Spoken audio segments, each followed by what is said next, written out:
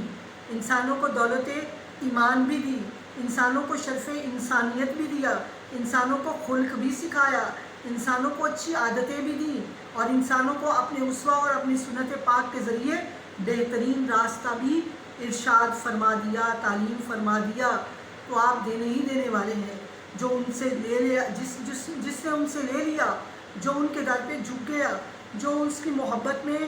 کی محبت میں شامل ہو گیا، وہ کامیاب ہو گیا۔ اسی لیے ہمارا شاعر کہتا ہے کہ سر بسر لطف و عنایت، سر بسر خیر البشر، کیا آپ سر سے پاؤں تک خیر البشر ہیں صلی اللہ علیہ وآلہ وسلم۔ آگے شاعر کہتا ہے صاحب خلق عظیم، آپ عظیم خلق کے، خلق اخلاق کی جمع، اخلاق روزمرہ کی ان عادتوں کو کہا جاتا ہے جس کے ذریعے آپ زندگی کی گزران کرتے ہیں۔ آپ کے وہ سارے ہی خلق عظیم ہیں، بے شک آپ کو مکارم اخلاق کے لیے بھیجا گیا، اخلاق کی تعلیم کو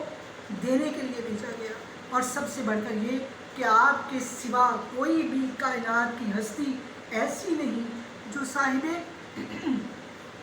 خلق عظیم ہو، جو صاحب لطف عمیم ہو، یعنی جس کا لطف جو ہے وہ ابر باران کی طرح ہر کسی پر برسا ہے۔ یہ نہیں دیکھا کہ کہاں زمین سنگلاخ ہے، کہاں زمین نرم ہے، کہاں سبزہ ہو سکتا ہے، کہاں سبزہ نہیں ہے، کہاں صحرا ہے، کہاں بنجر ہے۔ ہر طرح کے ذہنوں کو تعلیم فرمایا، اور جس میں جتنی استعداد تھی انہوں نے رسول پاک صلی اللہ علیہ وآلہ وسلم کی مہر و مروت، صدق و صفا، لطف و عنایت سے فیض اٹھایا، اور یہ فیض آج تک جاری و ساری ہے۔ اور طالبات، اگلے لیکچر میں ہم نعت کا باقی حصہ پڑھیں گے۔ وما علینا الا البلاغ۔